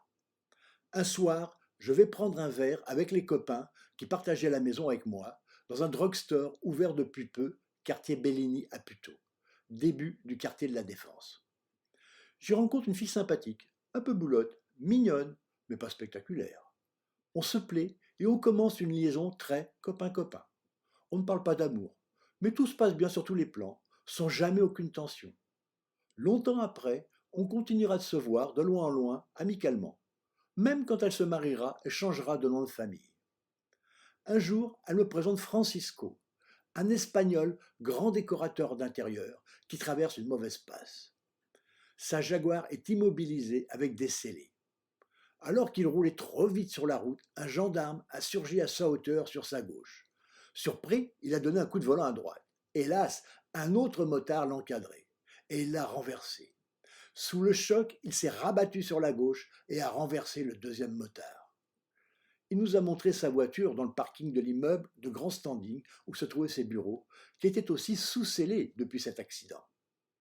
Cette histoire l'obligeait à vendre en urgence plusieurs propriétés qu'il avait réhabilitées à une cinquantaine de kilomètres de la capitale, dans de petits villages. Danny avait une voiture, une Dauphine Renault, et nous voilà partis passer des week-ends dans cette maison. C'était vraiment de très belles réhabilitations. Mélange de grandes baies vitrées en glace et moquettes épaisses, avec des vieilles pierres et des poutres apparentes. Francisco était très jovial, chaleureux et sympathique. Je l'ai même invité à Bagneux chez mes parents. Catherine, basque d'origine espagnole, était contente de pouvoir converser dans sa langue natale. Pour un week-end, il nous confia les clés d'une des maisons et on partit à 4. Dany, sa sœur Claudie, Robin, entre parenthèses un nouveau venu au 12 bis à Passe-du-Puy avec 2 musiciens originaires du Maroc de l'époque française, fin de parenthèse, et moi. Cette nuit fut exceptionnellement froide, moins 20 degrés. Impossible de réchauffer la maison glaciale. Pas question de dormir dans les lits. On alluma du feu dans la cheminée, puis on posa un matelas à côté. Ensuite, on s'est couché tout habillés, sous les couvertures qu'on avait trouvées, serrés les uns contre les autres. Très dur de dormir dans ces conditions. D'autant que Robin, tout émoustillé d'être contre Claudie, n'a pas arrêté de la nuit de la peloter, faute de pouvoir faire autre chose. Dès 6 heures du matin, on s'était précipité au bistrot du village, qui venait d'ouvrir, pour se réchauffer un peu, et après retour à Paris. Mauvaise nouvelle, je reçois une lettre de la masse de l'atelier. En raison de mes nombreuses absences et de mon manque de participation aux activités de l'atelier, je suis exclu définitivement. Changer d'atelier et recommencer tout le bizutage des nouveaux? Ah non, j'avais passé l'âge de ces gamineries, ça ne m'amusait plus du tout. Alors j'ai demandé autour de moi si on connaissait un atelier qui ne pratiquait pas ces traditions. On m'indique un petit atelier extérieur. Il est situé au premier étage, tout au fond d'un long couloir, dans un immeuble au beau milieu de la rue de Bussy, juste à côté du bar tabac et de chez moi. Mais ça me va très bien. J'y suis reçu très chaleureusement. Il n'y avait pas beaucoup de candidats pour cet atelier sans grande réputation. C'était celui de Chappé et le Normand. Monsieur Chappé était un vieux monsieur bien fatigué. C'était surtout le Normand, beaucoup plus jeune, qui enseignait l'atelier. Il était connu pour avoir construit la faculté de droit de la rue d'Assas, à Paris dans le 6e arrondissement, ce qui avait été un événement en son temps. À l'atelier, on le surnommait le porno. Je n'en ai jamais su la raison. L'ambiance était très sympathique. Des gens brillants comme Lavedan, fils ou petit-fils d'écrivains d'architecture très célèbres dans ce milieu. Un prodigieux dessinateur. Un jour, je vois qu'il a commencé sur un mur la caricature d'un autre élève assis sur un trône de WC. C'était tordant d'expression et de vérité. Je suis passé quelques heures après. Il avait amplifié son dessin dans tous les sens, avec des perspectives de colonnades grecques et une multitude de personnages, et sans aucune construction préalable. Ce garçon a été l'auteur de plusieurs des meilleures affiches des galas de l'école et autres pince-fesses. Encore un qui aurait pu devenir un grand du dessin, mais il était beaucoup trop rêveur pour savoir monnayer ses talents. Avec de nouveaux, pas du tout traités comme chez Avaroni, j'ai tout de suite sympathisé. Ils étaient de Brest, comme ma mère, et en avaient gardé un léger accent. Des pays, quoi. Le marasme dans l'architecture continuant, j'ai eu l'idée de reprendre avec eux cette histoire de maisons dessinées qu'on propose à leurs propriétaires, mais avec une méthode plus rationnelle, plus industrielle. On choisit Meudon, une banlieue de pavillons de qualité et de gens supposés aisés. J'ai pris un appareil photo. On parcourt une ou deux rues en photographiant en diapositive les maisons les plus intéressantes. Je les fais développer, puis je projette la photo sur une feuille de papier à dessin. En 2 temps, 3 mouvements, le dessin est réalisé. Les deux compères repassent après, un carton à dessin sous le bras, proposant d'autres dessins de surcroît. L'idée semble bonne. Il y a un hic. Quand ils passent, les gens sont souvent absents. Ils n'ont pas non plus la fibre commerciale. Le résultat attendu n'est pas là. Encore une belle idée qui tombe à l'eau. Je me rendais bien compte que mon avenir comme architecte me paraissait bien bouché. Les petits boulots que j'avais entrepris ne menaient à rien. J'envisage alors de m'orienter vers l'architecture d'intérieur qui me semble plus à ma portée et me convient davantage. La rencontre avec Francisco m'y encourage. Une affaire se présente. Vers mi-janvier 1967, on me fait rencontrer les membres d'un groupe de chanteurs de musique des Andes, alors très à la mode, les Guaranis. Sagement, ils pensent investir leurs gains dans du solide. Ils ont acheté un restaurant, l'Escale, rue Descartes, dans le 5e arrondissement, juste derrière le Panthéon. Ils me demandent de faire les plans et suivre le chantier pour un nouvel agencement dans l'esprit d'un village des Andes. Le lieu s'appellera El Rancho Guarani. En fonction de leurs demandes, je leur dessine l'intérieur d'une ferme avec une charpente de toiture à 2 pentes. La hauteur sous plafond est suffisante, en poutres anciennes récupérées chez des démolisseurs et couverture apparente en chaume véritable, des murs crépis blancs à l'ancienne. Je leur conçois une cheminée dite en four de boulanger sur un conduit existant. Francisco me fait connaître une entreprise dirigée par un Tunisien. Tout s'encache bien pour ce premier chantier. Les clients représentés par la chanteuse du groupe, une femme de caractère à la forte personnalité, me payent et je règle à mon tour l'entrepreneur au fur et à mesure de l'avancée des travaux. Premier couac, je me rends à mon agence bancaire à Neuilly où je viens d'ouvrir mon premier compte. Je rencontre l'entrepreneur furieux qui en sort. Le chèque que je lui ai signé a été refusé. À cette époque, les chèques pouvaient être payés en espèces immédiatement sans être obligé de passer par un compte bancaire. Je me rends au guichet et j'ai une explication orageuse avec le responsable. Le compte vient d'être ouvert par un chèque largement supérieur au montant de celui qui vient d'être refusé. La caissière n'a même pas vérifié s'il y avait un chèque à l'encaissement. J'apprends seulement à ce moment qu'il fallait un délai avant d'être crédité, ce dont on ne m'avait pas informé.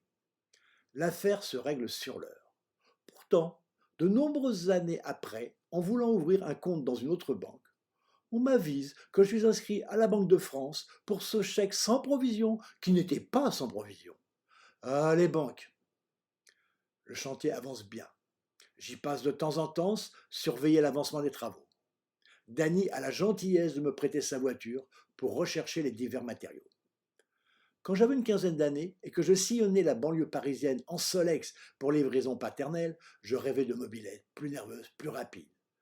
Grâce à Michel, j'ai pu faire le fier au guidon de sa mobilette dans les environs de la Ciotat. Après, quand c'était en 2 chevaux Citroën que je faisais la tournée des livraisons, je rêvais d'une Dauphine, à la rigueur une Catale Renault, plus nerveuse, plus rapide.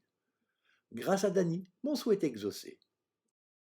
Ça y est, la cheminée est prête à fonctionner. On l'allume pour un essai. Elle tire bien, trop bien. Deuxième couac. On manque mettre le feu à la maison. Je n'avais pas pensé que les anciens conduits pouvaient être fissurés. Il y a plein de fumée dans les appartements au-dessus. J'apprends alors que pour essayer un conduit, il faut utiliser un fumigène, mais surtout ne pas faire de feu. Il faudrait changer toute la poterie du conduit. Mais devant la dépense, les clients reculent. Ils se contenteront d'une cheminée décorative. Je suivais l'avancement des travaux de temps en temps. Ce n'était pas suffisant. J'aurais dû y passer tous les jours. En tout cas, quand la cliente s'y rendait. Car après que le deuxième versement ait été réglé, le chantier approchant de la fin, j'étais de moins en moins nécessaire. C'est ce que l'entrepreneur lui répétait. Il lui a fait une telle pression, la menaçant même de laisser tomber les travaux, que, troisième et dernier couac, il l'a convaincu de lui verser directement le dernier paiement. Je me rends sur le chantier. Il a réussi son coup et touché l'argent. Il n'a pas du tout l'intention de me remettre la part qui me revient. Il devient grossier, insultant. Ses yeux sont injectés de sang. Dans ses hurlements et invectives, il m'apprend que Francisco n'est pas du tout le décorateur qu'il prétend être. Il n'est que peintre en lettres, ancien employé du vrai décorateur qui est en faillite. Il a les clés de ses maisons pour essayer de trouver des clients dans une époque où les résidences secondaires se vendent mal. S'il nous y invite, c'est pour donner l'impression qu'elles sont habitées et se pavaner devant nous. L'histoire de la Jaguar et des motards renversés est inventée. C'est un mythomane. Il hurle de plus en plus et devient brutal. Je jauge la situation. Je suis seul dans ce local fermé, entouré d'une dizaine d'anciens employés dont je ne connais pas la réaction. Et face à ce fou furieux, me sentant menacé, je me dépêche de sortir. La porte est à peine refermée que j'entends une grosse bûche s'écraser contre celle-ci. J'ai eu chaud. Encore une carrière tombée à l'eau. Des années après, j'accompagnais un copain photographe de presse hippique sur un champ de course. Francisco était là, hurlant avec les autres parieurs, le col de sa chemise très élimé. Il avait très mauvaise mine. Pris par sa passion, il ne m'a pas vu. Je n'ai pas eu envie de lui parler. Dany m'a encore prêté sa dauphine. Je vais la chercher là où je l'ai garée, près du métro aérien de la station Bir Hakeim, à côté de la Tour Eiffel, ce mercredi 22 février 1967. Je vois, marchant vers moi, une splendide femme noire. Au moment de se croiser, on s'arrête simultanément. On s'est déjà vu, mais où? Elle se présente. My name is Sandy.